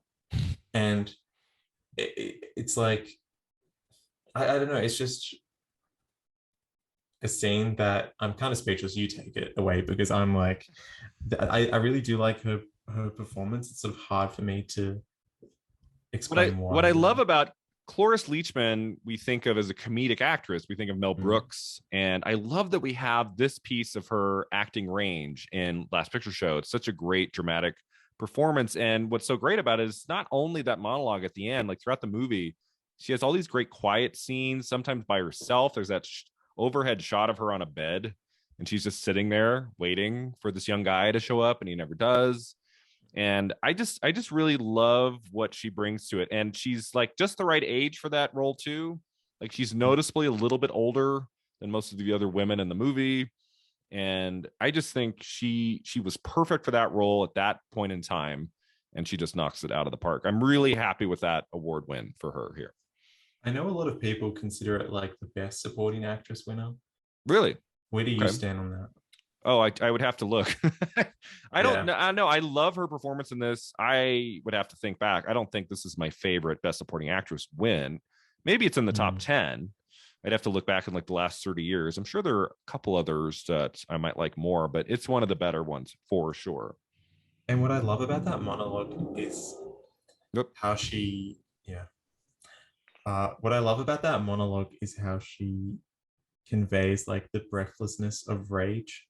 Something that actors can't really like pull off a lot of the time. She's breathless by the end of it. She takes a huge sigh. All this built up emotion who she lashes out on Sonny and not her husband. It's, who knows what is happening behind those closed doors. And even just that the whole absurdity of that scene. It opens with a laugh track she opens the door and you Oh, hear the right. laugh track from the Mhm. TV. It's like, you're getting into something good. Yeah. Um, So I think this was her only Oscar nomination. Is that right, Cloris Leachman? I don't think she got another nomination later. I think this was it. This was her one chance at a win. So glad that she won it. I'm not sure. She became a sort of Emmy Yeah, queen. I think I researched it. I think she won some Emmys. Like she got a lot of awards at like the television level, but I think this was her only Oscar nomination and win. Also, shout out to the Oscar speech. We love an actor who mentions how much they love their life upon winning an Oscar. And she looks really great. She's wearing like this timeless black dress. And you can Mhm. tell she's actually like happy to win. And if that story is true, imagine what would have been going through her head when she actually did win the Oscar. Yeah, I mean, I think the idea that you performed a scene in a movie and the director goes, "You're going to win an Oscar," and then you actually hear your name called months later, you'd be like, "What?" That Mm-hmm. would be pretty trippy. I agree with you. I think that's probably not true. I think the part that has to be true is that she wanted more takes, and he said, "No, I think we're good. I think you nailed it." Like I Yeah. believe that part. Did he say the thing about the Oscar? We'll never know for sure. But if I see Well, Peter, we'll ask him. He's still around. he's still around. And Bogdanovich has, I don't know, I just find it interesting the way he treated his actors in that film. I Hmm. think he definitely had a lot of respect for them. And Right. that does come out. I think, in my opinion, it's like the best acted film from the entire 70s, just across the board, not a bad You think Last performance. Picture Show is the best acted film of the 1970s? Yes, as like an ensemble piece. Yeah, it's a great point. Yeah, Sybil Shepherd, I think, gave an amazing performance in that. And I Oh, think it was yeah. one of those that's just it's not quite lead, it's not quite supporting. So that might have hurt her a little bit. But I think that was her best shot at getting a nomination in her long career. She never got nominated for an Oscar. I agree with you about Sybil. Um, yeah, if it was a lead performance, she would have become like the Hollywood ingenue, and who Yeah. knows what that would have done to her career. Maybe she would have had more success in film as Yeah. opposed to TV. TV. Hmm. Yeah, I think everyone's great. Even Eileen Brennan. I don't care if she's in it for like one scene. Yeah. Nominate her too. She got nominated somewhere. Was it BAFTA? She got a nomination somewhere for that. She's been very little of the movie, but she's great. Yeah. Yeah, so that's a fantastic category. And I think Anne Margaret was worthy too, and Ellen Burstyn, but I'm glad Cloris won that one. Mm-hmm. Best actor goes to Gene Hackman for The French Connection, beating out Peter Finch for Sunday Bloody Sunday, Walter Matthau for Koch, George C. Scott for The Hospital, and Topol for Fiddler on the Roof. Did they get it right with Gene Hackman? I would say they got it right. Yeah. It's not a overwrought performance. It's not uh sort of showboaty. He does what needs to be Mm-hmm. done. He also has to sort of play an action star for a lot of the film. Mm-hmm. He Oh, has to have the screaming right aim, the screaming, like in aiming the the gun car. in a very cool way. Yeah, and driving like a literal maniac. Yeah. Um, and yeah, he's unhinged, and it's a great performance. I feel like I maybe wanted a little bit more backstory to Popeye Yeah. aside from like the okay, someone died on his watch. I feel like that's sort of typical to like bring that out in like the third act. Mm-hmm. But I think he plays it really well. I think I'm happy with Gene Hackman being a two-time Oscar winner. Yeah, he is just one of the very best. I'm happy that he has won at least one Oscar for a lead performance. And I think this would probably, is there another film he appeared in as the lead that he would have been better deserved? I don't know. This is the Not one that better, comes to no. mind. And Mm, yeah, he's just great in it. I think if there's one thing missing that we don't get like a little bit like a scene, a little bit more of the backstory, as you said, or an emotional breakdown. It's kind of just about the job. And so, and what he does there is so great. But I'd actually, mm, if I had to pick, I would pick Peter Finch. I think that is not necessarily a better performance to Gene Hackman in French Connection. I just think Peter Finch in 1970, 1971 to play a very confident, openly gay character in that movie. I just think that was a really I don't know if dangerous is the word, but like for an actor of his stature to play a role like that and to do it so mm, well with so much empathy. And he's not in the whole movie, whereas French Connection is really all about Gene Hackman. So there's that too. Peter Finch is only in maybe half, maybe 60% of Sunday Bloody Sunday. But I really loved him in that. And he, of course, would go on to win for Network a few years later. So he would win an Oscar eventually. Just sadly, after his passing, he died just a few months before. Yeah. But yeah, I mean, I have no reservations on Gene Hackman here. One of the best actors, and happy he won for a lead performance. Very good. Well, I think it's certainly, I don't know if dangerous is the right word, but I think it's certainly a bit courageous on Finch's part. That's the word I was thinking. Courageous on Finch's part to accept a role that could have easily killed his career. Right. On The Kiss, I think his reasoning was that he did it for England. So, that's a good point. I think Finch is probably a good runner-up. And also just love how happy Liza Minnelli is presenting this to Gene Hackman. That's right. You know, his performance, I think, is like the closest we'll get to like an action hero in a way, anti-hero winning an Oscar. Because I don't know, it's not a really traditional performance. It's very of like the new Hollywood era. You wouldn't see something like that today, at least breaking into the, well, actually that's not true. Like Denzel in Training Day is probably a contemporary example of something like that. So yeah, I think it's a good performance. Not like overly crazy about it, but yeah, I wouldn't say it's like the best male lead performance of a movie in the 70s at one. I mean, I think we could probably think of better ones, but it's a solid performance that really makes that movie as special as it is. So yeah, I'm happy that they saw past some of the negative qualities of the character and the fact that it's not like a super dramatic emotional performance, that they looked past that and gave it to him anyway. That's really cool. Yeah. All right, so Best Actress goes to Jane Fonda for Clute, her first of 2 Oscar wins. She beat out Julie Christie for McCabe and Mrs. Miller, the only nomination for McCabe and Mrs. Miller.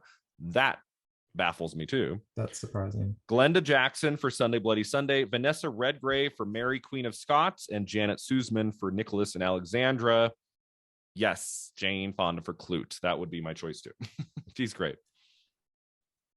She is really good. I'm still a bit unsure on Clute as a film. Yeah, it's not perfect. I would go so far as to say it's like a good performance in a bad movie. Really? You would call Clute a bad movie? I think it's first off, it's just really hard to look at. Okay. I know the cinematographer Gordon Willis maybe is like, he's known for like using shadows and that sort of thing. And then I also kind of blame like the tension sort of dissipating a bit midway through when you understand who is actually behind it. I think there's like a emotional disconnect between like how the actors are actually presenting their characters. Like Jane Fonda is very much understands Bakula's aim and vision, and she's able to use her talent to like shine through, especially in those like psychologist scenes. Yeah. And I'm still like unsure on how like Donald and the rest of the cast land on the film, and then the ending I just don't like. So yeah, I'm not crazy about Clute, but I do like Jane Fonda. Yeah, I mentioned that on the episode we did. I don't like the reveal of the killer and the jumping out of the window. That scene always feels kind of rushed to me. Yeah. But just as a character study, it's one of the most like, I feel like of 1971, it's one of the few films that really does feel of its year. Looking back now, it's not like some of these other movies that could have been made in 1965 and would look exactly the same. Like Clute feels like a movie that should have been made at this specific time. And I just think she had been in Barbarella and some of these kind of like comedies, and had not up until They Don't Shoot Horses, Don't They, in 1969, had never really had a juicy dramatic role. And I feel like Clute gave the world like this is what Jane Fonda can do as an actress. And I just think she's great in it. And I love Donald Sutherland in the movie. I don't know why the movie's called Clute, his name. It should have been called Bree. She's the star of the movie more than he is. But a few people mentioned that at the time as well. I was sort of confused why it was named after the lead actor who kind of stands and stares for a good portion of the film. I will say I love that Fonda won 2 Oscars under films that could double as like activist pieces. Right. Because she's obviously an activist. And also just like, I think she was really a bit uncertain about doing this film. She was straying away from the stereotype of like a hooker with a heart of gold, but she wasn't entirely sure if portraying a sex worker like this was a feminist Yeah, interpretation. she wasn't so sure if she should do the movie. Yeah, and I'm glad she did. And she's so great in that psychologist scene where she just grabs her hands out Yeah, and just grabs the air. That's how she needs to like express herself. yeah, She can't grab something that's right in front of her, so she just grabs the air. That happens about like midway through, I think. And also the scene where she like tricks Clute hmm or deceives him in a way. Wow, yeah. that's She's a like, character I you think can never that's fully trust, which just makes it really interesting. Like there's something always a little bit off, and you're like, can I trust this person throughout the movie? mhm. Yeah, and very very much like a, again, like you said, of the era. I feel hmm like a film like that would just not be made today. It's such a shame. I feel like we've gone a little bit backwards in Yeah, portraying provocative issues. yeah. I love the quiet character studies where we focus in on one or two people, and that's Clute for me. I Mm, just think it's like really rich story and great performances. I think Roy Scheider. I think I prefer him and Clute than French Connection. Like I would have nominated him for Clute. Like I think he has a more okay, interesting character. that's interesting. He's kind of like I he's more of a villainous kind of guy and kind of sleazy in Clute. I really mm, liked him in that.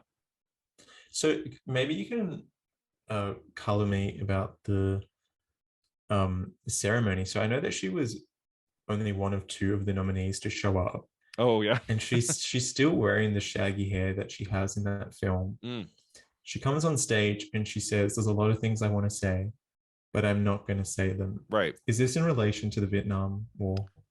If I remember correctly, her father Henry Fonda said to her that day, he said, "If you win, don't go up and make a big activist speech. Go up and Okay. collect your award and say thank you." That's Okay. what I read, and she, I guess, took her father's advice, and that's why she doesn't say much. Right. She even, I don't know, I just love that win because in coming home when she wins, you can tell she's happy. hmm She's like running on the stage, Yeah, shaking her fist. But she kind of just like closes her eyes and looks downward and sort of like, okay, I won. I'm not sure she was really yeah. excited to win at the time. She seems to be more present at the '79 ceremony for coming Yeah, home. it's a good way Yeah, to put it. and because of the Hanoi Jane controversy that happened later in '72, like she Mm, was kind of banned from movies for 5 years. Like she barely was in anything for a while. And so yeah. when she was not only accepted again in '77, '78, but then awarded the Oscar again, I think she could really feel like the gratitude. Mm, And so I hmm. think the second award meant more to her than the first one. Yeah. Is there like a moment in Clute that really sticks out to you where like Jane Fonda cements herself? Because it is a really subtle performance as well, I've noticed. Yeah, it's not any specific moment. I just love the way she carries herself and that vulnerability, but that confidence, the as you mentioned, the therapist scenes where I think Mm, some of the dialogue was improvised, like some of it just comes from her. They just feel so yeah. real. It feels like you're watching something happening in real time. And it's just like there's a Yeah. reality to her in that movie. It I just does. think she's striking. I've always loved her as an actress, and I just think that for me is my favorite performance of hers. Like I just love her look and the way she delivers that performance. Just really fantastic. Yeah. And also just like she's she has like smarts about her. Like Mm-hmm. she's actually like a better detective in a way than Clute is. Yeah, He's exactly. he's very logical and um a bit like by the books and procedural when you can't really be like that with a case like this, which is so Mm-hmm. mysterious. But she understands the climate. Right. So yeah, I don't know. It's really, really great performance. Yeah. But I would say, I mean, the other two I would put up there with her performance, I would say Julie Christie for McCabe and Mrs. Miller, a great film. And I don't know what happened there. I don't know why that movie is just like dead on arrival when it comes to the Oscar nominations. The fact that Mm. that didn't get in for costume design or some of the technical categories. I don't know if you've seen McCabe and Mrs. Miller. That's a really good Yeah, I film. have. I mean, like the fur coat that Warren Beatty Yeah, wears is enough to warrant um an Oscar nomination. yeah. I do like Robert Altman. I have trouble with McCabe and Mrs. Miller. I know hmm it's a revisionist kind of Western. Yeah, it's kind of Westerns cold. are, hmm it is very. Also, a lot of bleak films this year. We'll get to Yeah, that when we talk about Best Picture. yeah, Julie Christie's really only in it for like 20 minutes, isn't she? right. And she was also in The Go-Between, which got a supporting actress nomination for Margaret Leighton. I'm kind of Yeah. like, that's interesting. You think maybe if they liked The Go-Between better, they would have just nominated her for The Go-Between. Mm. So why McCabe if they're kind of cold on McCabe and not awarding it anywhere else? That's kind of interesting. Like why they went with that. Because you're right, she's not in. There's a chunk of the movie she's not even in. It's more about She'd Warren probably, Beatty. yeah, it is. And she'd probably be my runner-up. Okay. And then I'd probably put like Glenda in Glenda Sunday Jackson Bloody would be up there Sunday. too. Mm-hmm. But I mean, like, is But she she gonna be a won. three-time Oscar winner? Who She knows? won two, right? She won Women Yes. in Love and A Touch of Class. Mm-hmm. 1970, 1973, somewhere on there. So she had Yeah. enough. She didn't need three. And who knows how if she had one for this year, like who knows how that would have changed the whole 70s. Right. It's too much to think about once you go back into like revisionist Yeah. Oscar history. So yeah. So Jane Fonda, good choice there. Our final two categories. Let's talk about Best Director. William Friedkin wins his one and only, right? His one and only Oscar for The French Connection. He beats out Stanley Kubrick for A Clockwork Orange, Norman Jewison for Fiddler on the Roof, Peter Bogdanovich for The Last Picture Show, and John Schlesinger for Sunday Bloody Sunday. What a category. What a Do you, category. do we give it to William Friedkin? We do. I think we do. Yeah. We give Last Picture Show screenplay. Mm-hmm. I don't know if it's a well-directed film. I mean, definitely has a vision. Yeah. But I mean, I sort of look at films as like categories of, okay, is it an actor's film? Is it a screenwriter's film? Is it a director's film? Mm-hmm. I mean, William Friedkin sort of set the blueprint for cop movies Yeah. for decades to come. And he shot it in this chaotic, sort of ultra real, Yeah. hyper stylized vision of New York in the 70s, really captured the grit of the city and also gave us all like a really great time capsule of the city. And it's also just the way he choreographs the tension in the subway scene, in the chase scene, just all like the subway scene where they're running on it, like going on and off the train. That's my favorite scene of the movie. And then it all culminates with him waving through the window. That's like, come on, that is why he should have won, just that alone.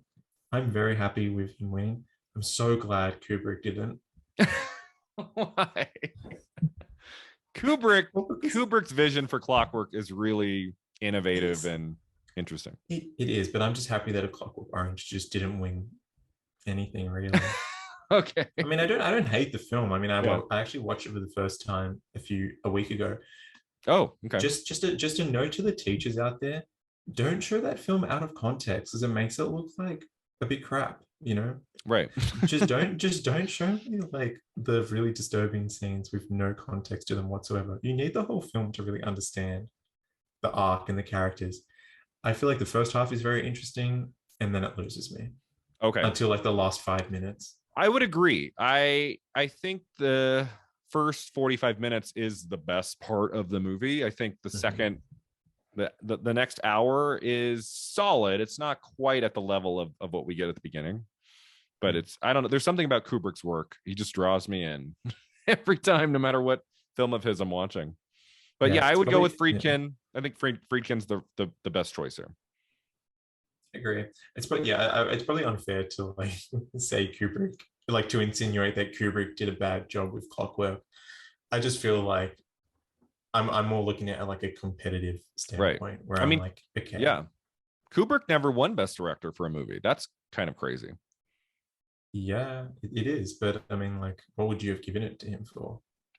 What about 2001? Who won Best Director for 68? Was it that was the year of Oliver, right? Yeah. I would have given it to him for 2001. Sure. I mean, if One Flew didn't come out in 75, he should have won for Barry Lyndon. But then again, you could say, okay, if you can do if you need to do 100 takes, maybe you're not a good director. So there's a whole other conversation that comes up. Was he as obsessive in A Clockwork about takes? I don't think so, because Clockwork, I think, was like the fastest he made a movie after Doctor Strangelove. Like he was notorious for taking years to make the movie. Like Clockwork, he made pretty fast. Yeah. So I don't think he was doing 1,000 takes. Okay, sure. It's the I'd most also 70s. say Like, John Schlesinger. I think he did a great job directing Sunday Bloody Sunday. He would definitely be. He might be my second choice there. I mean, Peter Bogdanovich, The Last Picture Show is amazing. I don't really think of it as like a director's film. It's very much an actor same. screenplay movie. Yeah. So he would be definitely up there, but not, I think, in the top two. Norman Jewison, he won for In the Heat of the Night. Is that right? From 67? No, so Mike Nichols won Oh, for The that's right. No, Mike Graduate. Nichols. Mike Nichols won for The Graduate. So Norman Yeah. Jewison, did he ever win Best Director? I don't think he did. No, I don't think so. So In the Heat of the Night won No. Best Picture. That's right. Mike Nichols won his one and only Oscar for The Graduate for 67.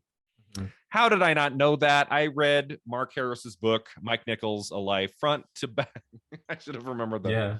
Because that was crazy that's the only time Mike Nichols ever won director. He made so many great movies. Hmm. But yeah, so I would give it to Friedkin, and maybe as a runner-up, John Schlesinger. I mean, that's a pretty solid category, even though I had issues with Fiddler on the Roof. Like, those are 5 great directors just in general. So it's a good category. Yeah, exactly. All right, in the final category, Best Picture goes to The French Connection, beating out A Clockwork Orange, Fiddler on the Roof, The Last Picture Show, and Nicholas and Alexandra. The French Connection, do you think that should have won picture? You know, as much as I like The Last Picture Show, I think it did. Okay. I think it's a much more gripping film. It's doesn't double down on its pessimism and brutality, but it's also quite a digestible film. Right.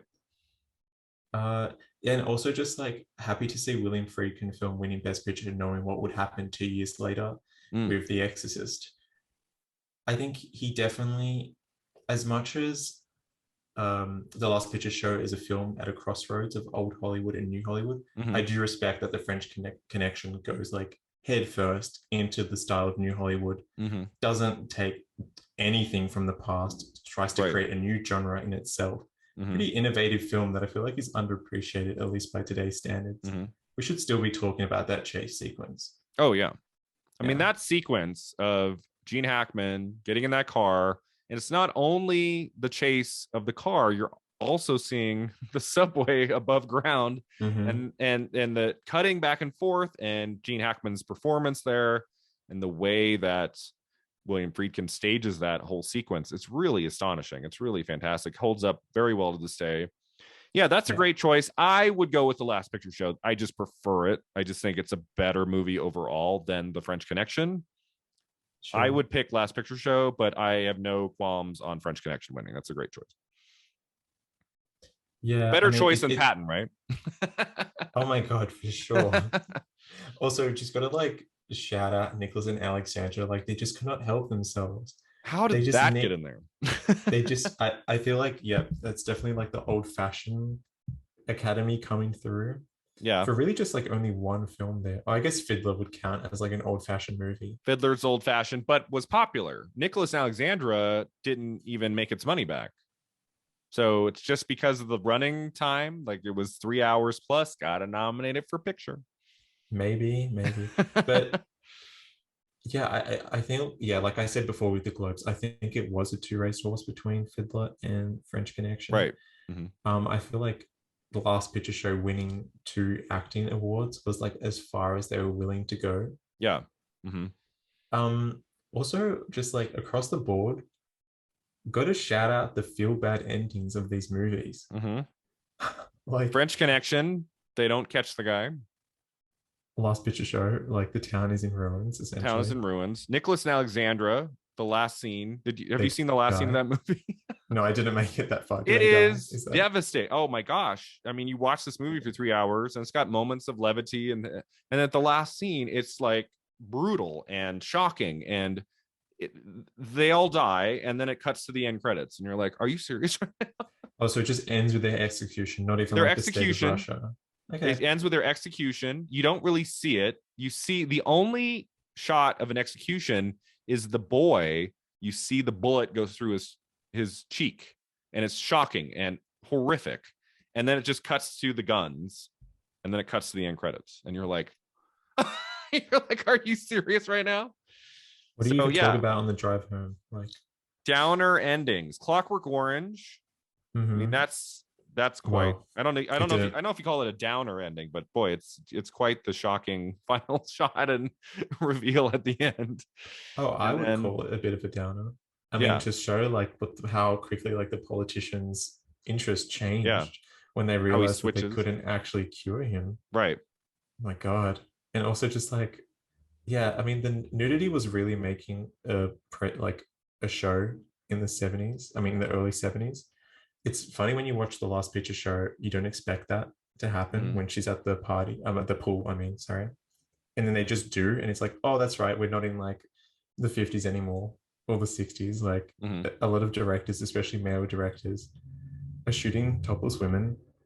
Um, but even like the ending of yeah, so the French Connection, of course, with the ending that is famously pessimistic and Mhm. hopeless. Yeah. They don't catch the guy, and he shoots one of his own. Right. I mean, Mhm. how damning is that for law enforcement at Yeah. the time? Mhm. It Best shows picture. them best picture. I know, and it shows them like ultimately as a brutal institution Yeah. that is just hopeless in their effectiveness. Mhm. But there's something about the Academy Awards and presenting Best Picture.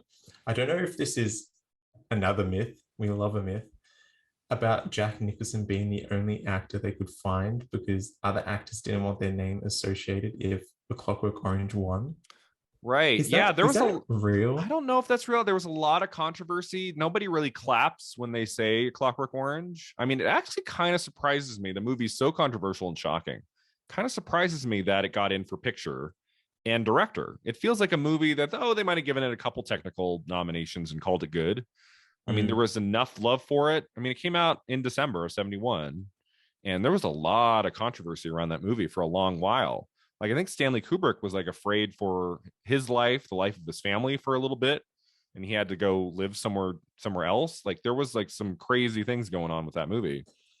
And So so yeah, so yeah, I would believe that like only Jack said, okay, I'll go out there for picture just in case Clockwork wins. I don't think it ever was going to, but I don't know. I call bluff on it just because it sounds like such a typical like okay, Jack Nicholson is like cool guy, like that yeah. type of thing. But also because it was the industry that awarded it in the first place. Like, do we really believe that they disliked it that much, even if on Yeah. a broader societal sense it was really controversial? Mm-hmm. But also like the Academy was edgy in the 70s. Like, don't act like they weren't. Like It's they true. were pushing a few boundaries here and there. Mm-hmm. Um, and much less than they do today, even like just nominating non-English language films in other categories. I mean, that Mm. really doesn't they did that so many times in the 70s. um so yeah, I find that story like a bit funny. I mean, I hear it a lot. I'm not entirely sure if it actually is valid. There's one guy who's really happy that the French Connection won in the audience. He like screams Yeah. when they announce it. Usually there's a bit of like a tepid reaction because they know what's coming. I mean, it's not a Um, shocking win once Friedkin won, right? We could kind of see it coming. yes, yeah, But but overall, yeah. the only category, the only nomination that didn't translate to director. So Nicholas and Alexandra got picture, not director. John Schlesinger got director. Sunday Bloody Sunday did not get a picture nomination. I'm really Mm. baffled by that Nicholas and Alexandra Best Picture nomination. I just don't get it. That one, I'm like, how did that get in over some of these other better films? Still, it could have been worse. Like Mary Queen of Scots could have also been there Yeah, if they were really feeling that like traditional, classic thespian British yeah. film. Or Mm. Fiddler could have won. Norman Yeah, Jewison, Fiddler. I would kind of look back on it as like a kind of mediocre Best Picture winner, but then I'd Yeah. also be like, that makes sense. Yeah, it wouldn't have been. It would have made sense. I'm just happy that we got French Connection. Such a cooler win of all the films of the '70s that would win Best Picture. Like Fiddler would have been kind of like forgettable, but French Connections, that's Mm. a really neat win for Best Picture. You don't see movies with that kind of style and tone. You don't see a lot of those win picture, so that was cool. Yeah, that's a good point. All right, so that takes us to the end here. My top 10 Mm. films of 1971. Do you have a list as well for your top 10? I have like 5? The top 3. Okay. Okay, cool. So I'll start kind of reading down the list, and maybe when I get to the top 3, we can go through your list there. So my runners up, these were the films I watched for the podcast that I really, really enjoyed. Didn't make my top 10. Wanda is number 1. Wanda by Barbara Loden, which was kind of a 1970 release. It didn't actually open in the United States until February 71. So it's like, I think technically a 71 release, but it also was playing in theaters and in festivals in 1970. Really enjoyed Wanda, A New Leaf, which we talked about, by Elaine May.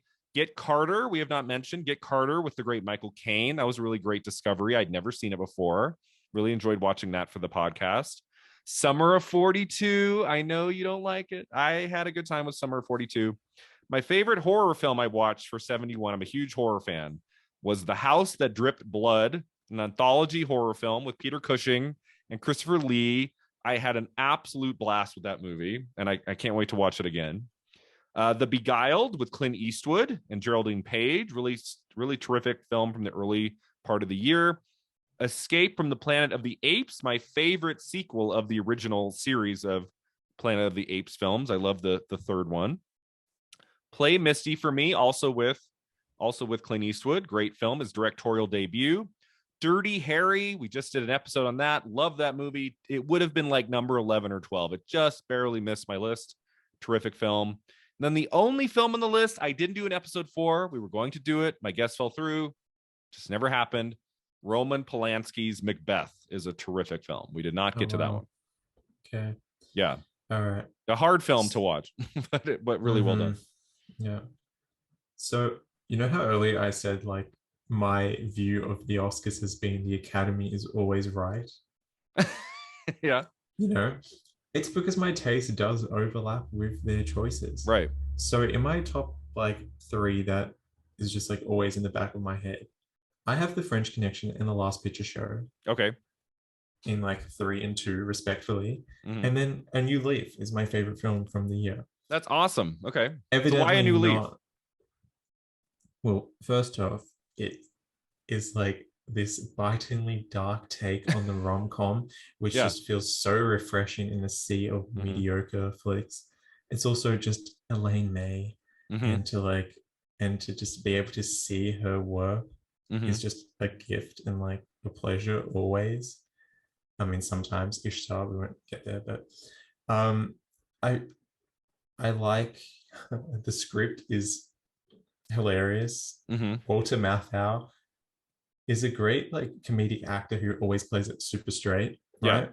But in this film, I feel like he just so understands May's point and what she wants to what she really wants to emphasize, because he hits every single like moment, and the film is super absurd, but he's so good in it. He's actually like better than he is in like those Jack Lemmon films, I think. Oh yeah. I think he's like a lot funnier. Him just walking through the streets saying "I'm poor" is is just hilarious. And then also just Elaine May's character in that film. She's so great. She's so great. The scene where she's in the car talking about her hopes, dreams, and like aspirations, or whatever order it was that they were speaking about, is surprisingly like bittersweet. So the film has, you know, some really hilarious moments and then sort of milder moments of levity, but it can be a little bit dark as well. I also love the way that the ending plays out. I don't want to give away too much, but it's almost like an anti-rom-com ending. Yeah, I like the ending. Like they get together, but you know, he almost just killed her. Yeah, he almost kills her. We'll brush over that. But also just rewatchable. I watched it and then I watched it the day after again, which I don't rewatch films. So if I rewatch a film, it's a good sign. Yeah. It's so great. And to watch it like restored in HD was like so good. It was one of the best discoveries of 1971 that I had never seen before for the podcast. I mean, most of the movies on my top 10 that I'm going to reveal here in a moment, I had already seen before. Let's see, of the 10 movies here, 1, 2, 3, only 3 of the 10 I had not seen before. So most of the movies I love from this year, I had already seen. So it was really exciting to discover those great films that I'd never seen. A New Leaf was definitely one of them. It's a movie that I'll probably revisit in the next year or two. I'd love to watch it again. It was really a great time. Yeah. It's so rewatchable. And then even like similarly, I watched The Heartbreak Kid this year as well for the first That's time. December of 72. So we'll get to that in a few months. Yeah. Yeah. And I did the exact same thing. I watched it and then I rewatched it the next day. And that's Sybil Shepherd and Charles Grodin, right? Yes. And her daughter, Jeannie. Okay. In that. I mean, it's just such a shame what happened to Elaine May's career, you know. Yeah, we talked we talked on the episode about that. There was some controversy there. Like, she wanted the movie to be longer, A New Leaf, and she was like holding the footage hostage or something, and they had to sue her, or it was like it was not good. And so the fact that she made a second film right after that is, I guess, a good thing. But then her third film didn't do very well, and then Ishtar just finished her directing career. Thankfully, she came back with some great scripts for Mike Nichols with The Birdcage and Primary Colors. But at least we have these films, and I'm excited to get to Heartbreak Kid. But yeah, it's too bad that it didn't quite. There was some touchy things happening behind the scenes. Whatever happened, I don't know. What reached the screen with A New Leaf, it's fantastic. It's a really great movie. It's just a burst of joy when her name comes up in the opening credits, like directed by Elaine May. It's like, oh my God. A time where we see very, very few women directing. And I always will, I will always celebrate that, as I did with Wanda and A New Leaf. Really great. This is a hard time for women to be directors. And also like acting and producing. And and acting in it too. And she's so funny in it as a performer. I think it's maybe like top 10 comedy films of like all time, I think. And it's just never mentioned in lists. Like they always go back and mention films like Airplane and stuff, which is very funny. But I mean, like, you got to give some room to the others to get in. Yeah, I would say of the films I had never seen before, A New Leaf is one I'm telling everyone, check it out. It's really great. For sure, yeah. All right, so here's my top 10. Number 10, The French Connection. It's a little low. And like it's not grossing. And it's not because I don't like it. It's a great film. There's just 9 other movies I like a little bit more. So my number 9 would be McCabe and Mrs. Miller. Really enjoyed that. Carnal Knowledge, which was fantastic. Sunday Bloody Sunday is number 7. Number 6 is a movie we have not mentioned once on this episode. Steven Spielberg's Duel, I think, is a great kind of sparse, very just well calculated, well directed action film of little resources. Like, he shot that very quickly on, and he was basically trying to make a name for himself on that movie and wanting to show the world what he could do. And boy, did he knock Duel out of the park. It's just a fantastic movie. Was it like a TV movie? It was a TV movie. Yeah. He shot it in 12 days, I want to say. And then he had like 4 weeks or 5 weeks to edit the whole thing before it premiered on television. Like, he had no time. That's crazy. What he got on the screen is incredible. What the version we see is the 90-minute version that he went back and added some scenes later and then released it internationally in theaters, like in Europe and stuff. And then that's the version I think that comes out on like DVD and Blu-ray. We have the longer version, and maybe it's at 90 minutes, like a little long. I mean, but I just think it's great. I love that movie. I love Dennis Weaver's performance. I love the ending. I love the way it's shot, and it's just fantastic. So I would put Duel there. It's just like showcase of Spielberg's range. Like, it's not really setting up his trademarks or anything, but it's just like, I mean, the man has covered every single genre possible, and he's just a fantastic commercial director. I'm a huge Spielberg fan, and it's like the movie that really shows like the young, hungry filmmaker wanting to prove himself, and you really see it. And it's just so cool, you know. As much as I love his later works, there's something about Duel that's just so like innocent and just like, this is like, I've got very few resources here. We're gonna make something of it. It's really, really cool. My number 5 would be A Clockwork Orange. Like with you, I have some issues with the second half, but I am taken with Stanley Kubrick. I love almost everything he made, and I just think he has a sensibility and a style in that movie. I just think it's really, really specific, and Just some of the best scenes, the most memorable scenes of any movie of 71. So I wanted to put that on my list. Number 4 is Clute. Fantastic performances, especially by Jane Fonda. My number 3, this is the movie that I'm still shocked did not get any Oscar nominations, but maybe it was just a little bit ahead of its time. Number 3 is Harold and Maude, which I loved every second of. It's such a great movie. Like, I just adore that movie so much. I've seen it 4 or 5 times and loved watching it again for the podcast. I would have nominated those 2 for the acting awards. I just think they're great. The Globes did. So, sometimes they're right. Bud Cort and Ruth Gordon. And just, I love the feeling of the movie. It has such a unique kind of look and texture to it. And the story, the black comedy, just fantastic. I love that movie. Number 2, The Last Picture Show, I just think is a stunning work of filmmaking.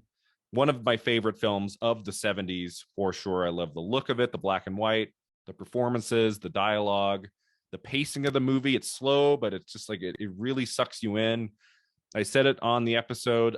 I love the movie so much. It could have followed any one of those characters and I would have been happy for it. Like, I just find something interesting about all those people in the movie.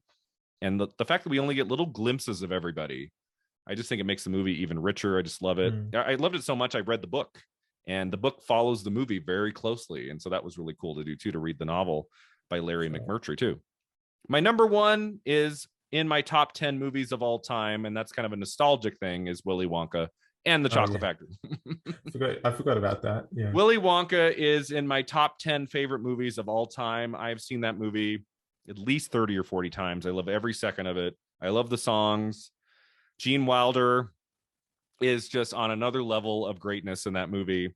And earlier this year for the podcast, I got to interview Julie Dawn Cole, who plays Veruca Salt in that movie, for this podcast for a bonus episode. It was the most surreal hour of my life to be talking to Julie Dawn Cole, Veruca Salt herself. That was insane. It was a really, really special moment for me, because she's probably my second favorite character in the movie after Willy Wonka. And so that was a huge thrill.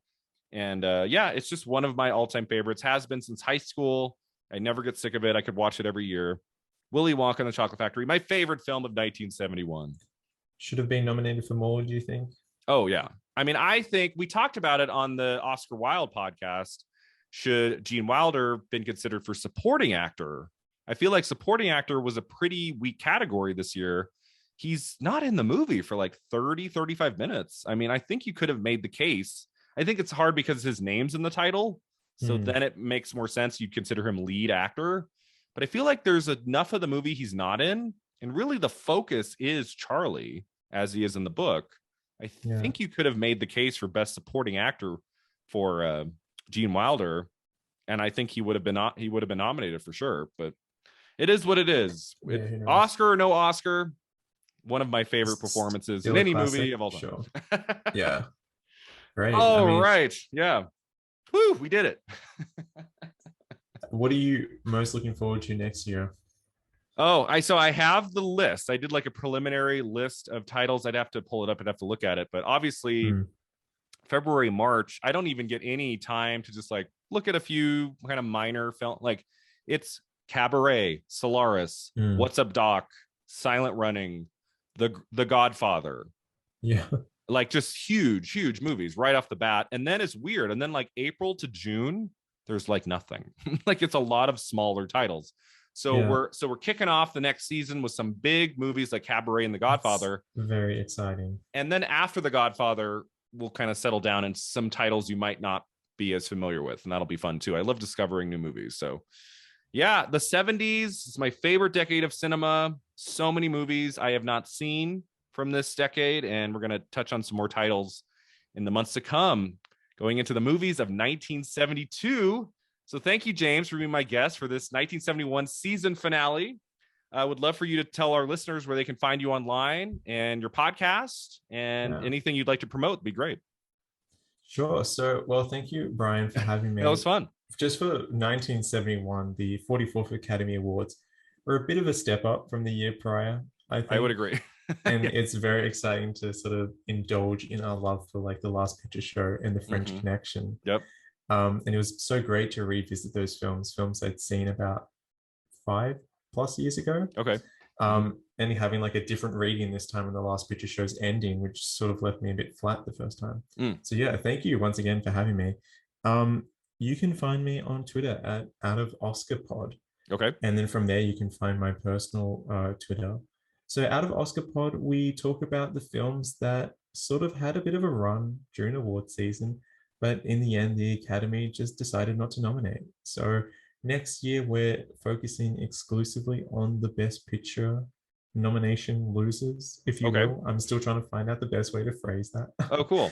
Okay. Yeah, so like I mentioned earlier, the kind of Best Picture miss it out to, like, what am I saying? The ones that missed out on Best Picture from this year were Deaf and Dennis, The Go Between, and The Boyfriend.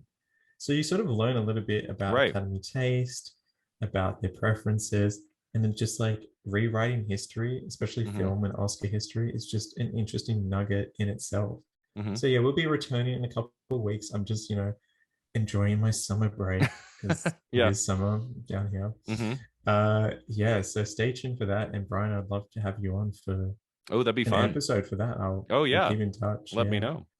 Cool. Well, thanks for being here, James. Thanks to all of you for listening. You can find us online at filmat50.com. We're on Facebook, Twitter, and Instagram. And until next time, remember, 50 never looked this good.